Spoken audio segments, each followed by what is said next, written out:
আসসালামু আলাইকুম বন্ধুরা, আপনারা সবাই কেমন আছেন? আশা করি অনেক ভালো আছেন। আমি অনেক ভালো আছি, দোয়া করবেন আমাদের জন্য। তো মূলত আজকে আপনাদেরকে দেখাবো যে ইটভাটা ইট কীভাবে পড়ে। উপরে যে পানি দেখতেছেন, আসলে বৃষ্টি হওয়ার কারণে পানি জমে গেছে।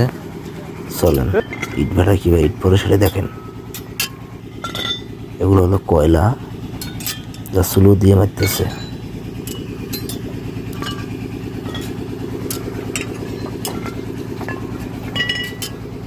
আগুন দেখেন, আগুন দেখেন, মানে এত তাপ যে মানে মোবাইল একটু যে নিচে নামাবো এটাও করা যায় না, তাপ, অনেক তাপ। দেখেন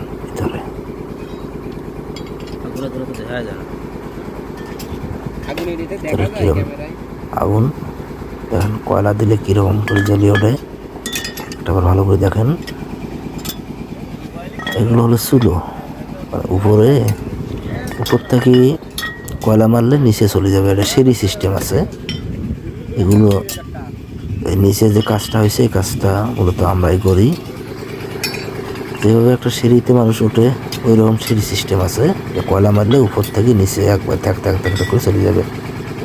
আমরা যে উপরে দাঁড়িয়ে আছি এর উপরটাও কিন্তু অনেক তাপ, মানে কাঠের জুতো না পরে এখানে যদি হাঁটাহাঁটি করেন তাহলে কিন্তু পায়ের সমস্যা হয়ে যাবে। তা আপনারা তো দেখলেন ইট পরে কীভাবে। ইট পড়া কেমন হইলো, আপনাদের ভিডিওটা কীরকম লাগলো আপনারা একটু জানাবেন, কমেন্ট করে শেয়ার করবেন। আসসালামু আলাইকুম।